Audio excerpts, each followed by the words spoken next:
ကျွန်တော်မိတ်ဆွေများအားလုံးပဲမင်္ဂလာပါခင်ဗျာ။မပြောသေးတာလူချိုက်များတဲ့တစ်တီတစ်မျိုးပါ။မျိုးစားစုံလင်လာသလိုအားလုံးဒီပါကလည်းထုံမိန်တဲ့အရာသာအားရတွေကိုပေးစွမ်းနိုင်ပါတယ်။ကျွန်တော်တို့ကဘာကြီးကတဘာဝအရာလူသားတို့ရဲ့ကျန်းမာရေးအတွက်လိုအပ်တဲ့အာဟာရတွေရဖို့ဖြည့်ဆည်းပေးပြီးပဲဖြစ်ပါတယ်။ဘာဝကရရှိတဲ့တတိဝရဏတွေကလူသားတို့ရဲ့ဘဝအသက်ရှင်ကျန်းမာစွာရည်တည်နိုင်ဖို့အလွန်အရေးပါပါတယ်။အဲဒီအထဲမှာကျွန်တော်တို့နိုင်ငံမှာ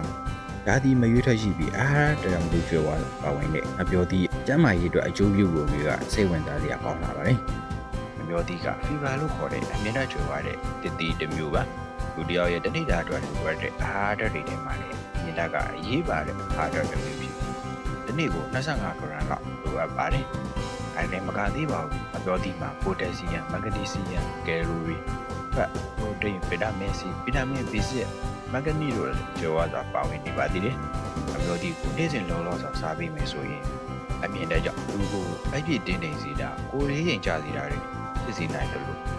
နှလုံးယောဂဒါရရှိယောဂတွေနဲ့စိတ်ပီစီမှုတွေကိုလည်းလျှော်နေစေပါတယ်။ဒီနေ့ကိုမပြောသည့်ဘယ်နှလုံးလောက်စားပြီးတင်တယ်လေ။ဒီလိုအသုံးနဲ့လာတဲ့မပြောသည့်ကိုဒီနေ့ကိုဘယ်နှလုံးလောက်ပြီးွယ်တင်ပါတယ်လို့သင်ထင်ပါလေ။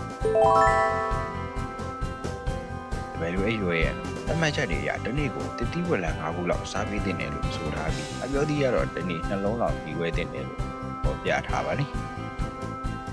ဒီနေ့ကိုမပြောသေးနှလုံးပြီးွယ်ပြီးမယ်ဆိုရင်အောက်ကအကျိုးကျေးဇူးတွေရရှိလာနိုင်မှာဖြစ်ပါတယ်လေ့ကျင့်ခန်းမလုပ်ခင်မပြောသေးကိုတစ်လုံးသို့မဟုတ်နှလုံးစားပေးခြင်းဖြင့်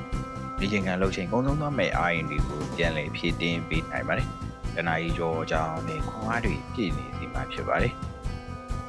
မတည်ဝမ်းချုပ်ခြင်းမပြောသည့်ကဝမ်းချုပ်တာတွေကိုလည်းတက်တာစေနိုင်ပါတယ်။မပြောသည့်မှာပါဝင်တဲ့အမြင့်တက်ကဝမ်းမချုပ်အောင်လည်းကာကွယ်ပေးနိုင်ပါသေးတယ်။မနဲ့သွေးဖီယာမပြောသည့်ကခန္ဓာကိုယ်တွင်ဆိုဒီယမ်ပမာဏကိုထိန်းညှိပေးတဲ့ကြောင့်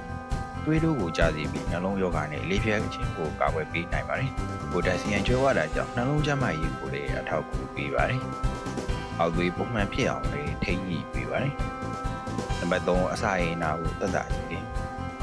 အစာရင်နာဖြစ်တဲ့ချိန်မှာငါပြောသည့်ကိုစားပေးနိုင်ပါတယ်။အစာရင်အတွင်းနေရံကိုအလွှာတစ်ထက်လိုကာဝယ်ပေးထားပြီးနာကျင်မှုတွေကိုတက်တာစေပါတယ်။ဒီကအစာရှည်စနစ်ကိုထောက်ကူပြီးခန္ဓာကိုယ်တွင်းကစိတ်တော်နှုတ်ထုတ်ပေးပါတယ်။နံပါတ်4သွေးအားနဲ့ယောဂငါပြောသည့်ဟာခန္ဓာကိုယ်ကလိုအပ်တဲ့တန်ထွက်ကိုဖြည့်ဆည်းပေးတဲ့အတွက်ဟီမိုဂလိုဘင်နဲ့သွေးနီဦးဆဲတွေထုတ်လုပ်မှုကိုထောက်ပံ့ပေးပါတယ်။ဒါကြောင့်သွေးအားနဲ့ခြင်းကိုတက်တာစေပါတယ်။အပိုင်းကစိတ်တိုက်ကြခြင်းခန္ဓာကိုယ်ရောစိတ်ပါပင်မနှံ့နေပြီးစိတ်ဖိစီးတဲ့အခါစိတ်တကြတဲ့အခါမပြောသီးကိုစားသုံးနိုင်ပါတယ်။ဒါကြောင့်မပြောသီးကိုနေ့စဉ်စားပေးပါ။ဒါပြင်ပိုတက်ဆီယမ်ကျွေးဝတဲ့ငပြောသီးဟာကြောက်ကကျန်းမာရေးအတွက်အရေးပါလာပြီးကြောက်မတည့်အောင်လည်းကာကွယ်ပေးနိုင်ပါတယ်။ဒါပြင်ကြောက်ကပျက်စီးလို့ပိုတက်ဆီယမ်ကိုမစွန့်ထုတ်နိုင်တဲ့သူတွေကတော့မပြောသီးကိုမစားတာပိုကောင်းပါလေ။မဂနီဆီယမ်ကြောင့်လည်းအင်ဆူလင်တုတ်ပြန်နိုင်သောကိုပိုကောင်းစေပြီးစီးကျိုအတက်ကြောက်ကိုတည်ငြိမ်စေဖို့အထောက်အကူပေးပါသေးတယ်။ယာဒီမလာခင်နာကျင်ကြိုက်ခဲမှုတွေကိုလည်းငါပြောသေးကသက်သာစေပါလိမ့်